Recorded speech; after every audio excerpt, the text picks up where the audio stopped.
Okay, after our predictions, Randy and I often disagree, but last year we agreed on many things. And after the year that the economy has had, I think the only thing to do is gloat over what we said last year, which largely proved to be true. Randy predicted the world would not end. We both said growth, though there were some who thought it would be either much higher or much lower. We both said no, growth would probably stay around 2%, which it largely did. I went out on a limb and made some DC predictions, and I told you, if you remember, there will be no tax reform, there will be no grand bargain. Washington will not be able to agree on anything. They had sorted out the fiscal cliff, but I said that's the end. They won't be able to figure out to avoid the sequester or any of those things. And they basically didn't. But if you remember, I told you that was the optimistic scenario. Washington can't do anything. They just agreed not to do a single thing, and that the downside was probably that was what they were going to do, but there was a 10% chance that they would do something really horribly awful. And they avoided doing the horribly awful, so it was a very good year by DC standards. I wanted to make 3 points for this year of predictions of where we're going, what's happening, what's needed, and what to expect. That sounded like more than 3, but those weren't my points. That was just an introduction. First, on what happened. Recall, last year I said, look, the great puzzle facing the economy is whatever happened to the V-shaped recovery. I said while I was in Washington, they kept talking about V-shaped recovery, then U-shaped recovery, then L-shaped recovery, which is not even the shape of a recovery. They had moved to Arabic script and other letters to describe the recovery. We're finally going to get this year starting the upturn, I think, because recall what our problem has been. Many people believe to be centered in the need for deleveraging, and I said I thought was more centered in the need for transformation, that we had a recovery that was driven by 2 bubbles, that it was overwhelmingly sourced as far as growth was concerned by housing construction and personal consumer spending that was faster than income growth throughout the 2000s, neither of which was sustainable.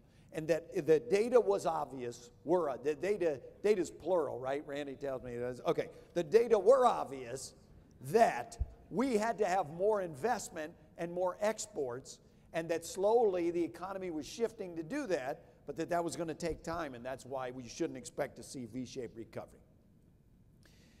If you looked at the non-housing related and non-government related parts of the economy, just the private sector, it was doing pretty well, growing over 3%. Let's call it, we're getting a plus 3.5% from that. And the big fiscal drag plus the big fat zero coming out of construction and housing was adding something like minus 1.5. So you got a plus 3.5 and a minus 1.5. That's how you got to 2.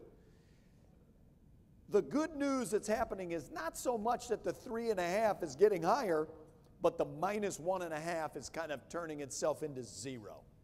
Part of that is because, for the same reason it's hard to jump to your death from the basement window, some of the stuff is down so far that even if it goes down more, it doesn't matter that much. What difference does it make? So in the question of fiscal drag, we took some major hits of fiscal drag on the aggregate economy, but the GDP is about changes. So even if it just stays where it was, there's not an extra negative for this year. As a result, I think if you erase some of the big negatives and you you maintain the growth that's coming out of the private sector, I think we have the potential to be at 3% growth for next year, maybe even higher if things broke our way. But that's a welcome change from what has been a multiple-year prediction of we're barely going to get above 2%. And the reason why that's going to be an especially welcome change, as we emphasize, is that the productivity growth rate of the U.S. workforce is about 2%. So if we only grow 2%, companies don't have to hire anybody to grow 2%. And that is the root of the problem of the U.S. job market, has been that the growth rate, yes, is noticeable, but it's not strong enough to really see a notable improvement in the condition of the job market. What's happened in the last couple of months, where you've seen strong jobs numbers, is we finally got the growth rate up well above 2%. If we were to grow 3% for 2014, you will see substantial improvement, not just in the unemployment rate, but in actual jobs on the ground, the number of people getting work, and the employment rate, which is to say all those people who are dropping out of the labor force coming back in to get jobs. If anything, conventional wisdom is now completely shifted, and you see people saying, we're finally turned the corner. Now the V-shaped recovery can begin. Okay, whoa, whoa, whoa, whoa, whoa. Let's settle down, people. Let's remember, that's what they said every single winter since the winter of 2008. Now is the winter of recovery. Then we were going to have the summer of recovery, recovery summer, then the winter of recovery, recovery summer. We've gone through multiple years where either our seasonal adjustment is totally screwed up, or else we have had the fact that the winter and fall look excellent. People are very optimistic. Then you go into the spring and summer and all hell breaks loose and people say we're doomed. And then we come into the fall and say, we're finally past the uncertainties. Now we can finally grow again. That said, I'm actually predicting that this year we can finally grow again. We've passed those uncertainties and are starting to turn the corner, with the one caveat danger being the people insisting, and I'm going to lump the Fed in here because implicitly they are part of this group, who don't want to transform the economy, who instead say housing is back, house prices are up, and therefore we don't have to do the hard work of shifting to exports and shifting to investment, etc. Let's count on housing construction to lead us back. You remember my admonition of the Onion headline, "Furious recession-beleaguered nation demands new bubble to invest in to restore prosperity." I cautioned you, don't count on housing to save the day. The Fed's forecast has been over-optimistic for 3 consecutive years, in large measure because they've overestimated how great housing was going to be. There are several natural governors that will prevent this recovery from turning into full-blown V-shaped 4% growth type of recovery, in my opinion. One is, as things improve, the Fed is going to naturally start applying the brakes and undoing its positions. As it does so, interest rates are forecast to and are likely to increase, and so the accelerations of house prices are going to slow. I don't think it will lead to a collapse of house prices. I don't think it's a bubble, but it's a natural governor on the speed at which we're going to grow. So don't get too optimistic from that. 2, don't get too optimistic from the seasonality. 3, you can be as optimistic as you want, but you're wrong. Europe has lingering huge problems that they're not going to be able to sort out over the next year. We still have to keep our eye on these emerging market theaters where there's uncertainty, and as to whether there will be soft landing or hard landing in China. So the shift of U.S. to exports is made more complicated by that. Shifting to Washington, D.C., I think general consensus is that largely, though it had a vocal minority of really angry critics, the Fed has basically done a pretty good job with very few tools over the last couple of years, post-crisis, pre-full recovery, of trying to figure out ways to avoid a deflation and loosen monetary policy. It's what they should have been doing. We've had very low growth. We have very low inflation. We have very high unemployment. The Fed should be figuring out how do they loosen monetary policy, but the interest rate was already 0, so they tried to do a series of more creative things. I don't think that those things did a whole lot, though they did some. And one of our colleagues, Amir Sufi, presented at the National Economics Convention this past weekend a graph essentially showing refinancing activity and the way that if people are able to refinance their mortgages into lower interest rates, it actually translates almost directly into this. He had spending on automobiles and other large durable goods that if they can get their housing payments down, they do translate that into more spending, and that there are these little spikes that look an awful lot like they're correlated around the QE announcement dates. That you see the QE announcement, interest rates go down a small bit, people refinance, and that does have a positive impact. So I think the Fed largely did what it should have been doing, though as I say, they've been too optimistic about what impact that would have on housing growth. On the fiscal side, everything got worse and worse until finally it was better. And by that I mean, we started the year with the fiscal cliff and oh my God, what if we go over the fiscal cliff, that would lead us into recession. We don't go over the fiscal cliff only by path of least resistance. Whoever had all the bargaining power got their way 100%. So there were 100% tax increases at the time of the fiscal cliff, no spending cuts. Then you come time for the sequester, it's 100% cuts, no tax increases. We go back and forth like that. No one can compromise. Everyone hates each other, culminating in the using of the nuclear option and abolishing the filibuster on nominees, to which the Republicans then say, we're going to make you pay, you're going to suffer terribly.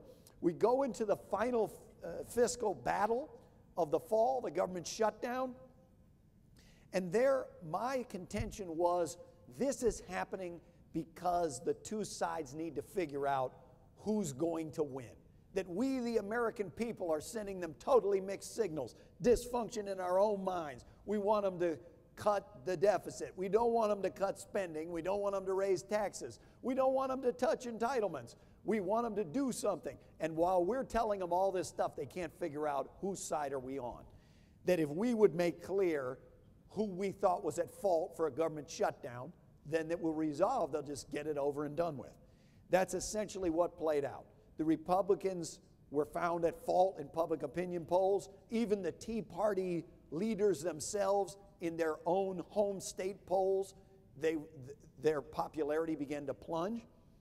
And so they just got this off the table. There was no grand bargain. People talked about a baby grand bargain. Then they've moved to signing what I call the embryonic stem cell bargain. So small was this grand bargain. It's nothing. It wasn't a grand bargain of any kind. It was simply a opportunistic agreement by both parties. Look, let's just get these budget fights off the table. It's not good for either of us. If we have a shutdown, it's not good for you. If the economy's doing bad over the budget, it's not good for us. Republicans said, Obamacare is going so badly, let's let it be about that. Let's not do anything about the budget, and so they signed it away for 2 years. I believe that same dynamic, for the first time, makes me not worried about the debt ceiling. I think they showed by doing the embryonic stem cell bargain that there is at least a core group of people in the Congress who, if they can do it in the dead of night and let nobody see it, they'll just sign the thing, they'll get it done with, they'll find some way to dress it up, and they just want to get it off the table because they want the fight to be about Obamacare.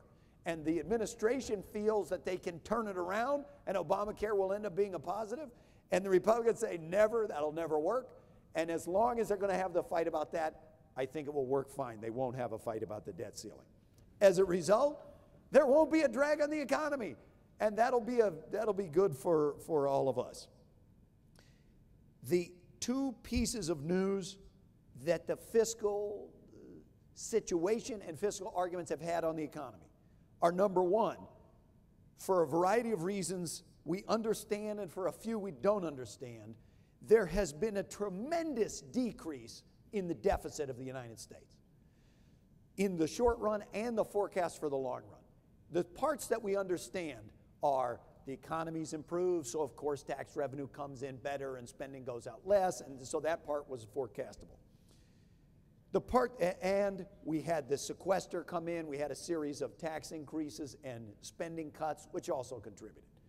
The part that we don't understand, and is by far the most important, is that we have seen an unbelievable astronomical, super optimistic drop in the healthcare cost inflation rate.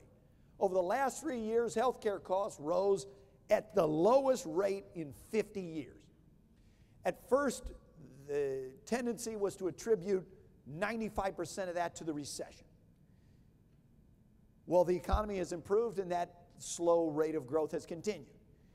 The rate of growth has been among the slowest in Medicare. So people who are retired, who tend not to be affected directly by the recession as regards employment.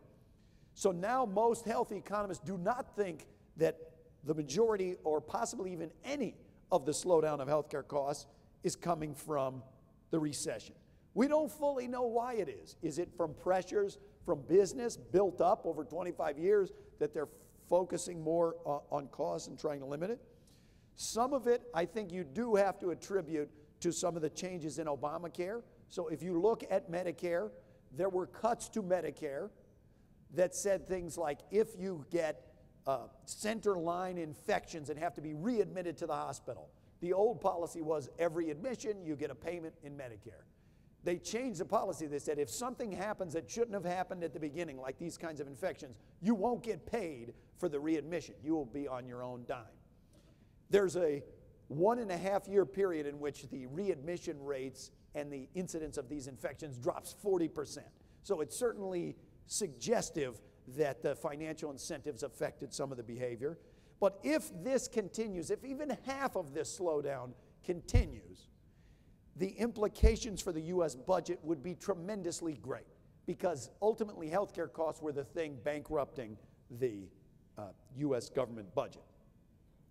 But I don't know. As of now, the Office of Management and Budget is kind of factoring half of them in as being permanent. And that's making me nervous for the same reason that in the mid-90s, if you recall, revenues started coming in way higher than expected. And they said, well, we can't understand why, so we're going to attribute half of these revenues to be permanent.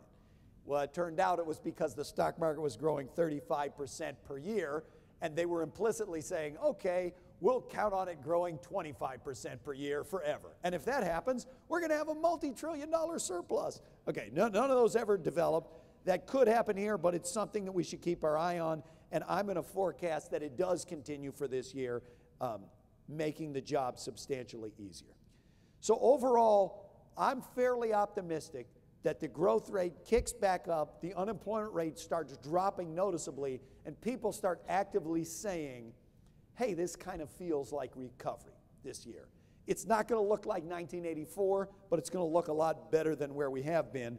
And all of those things that we talked about last year about the long run, very optimistic things for the U.S., the energy, the tech sector, the money built up that could be used for investment, the innovation and productivity, and the while our population is aging, the far less aging of our population than any other country in the advanced world or China, all of those remain, and probably within 18 months, those ones are going to start kicking in. So I'm going to give last year I gave a half frown, and this year I'm going to give a 2/3 of a smile because I think things are looking up.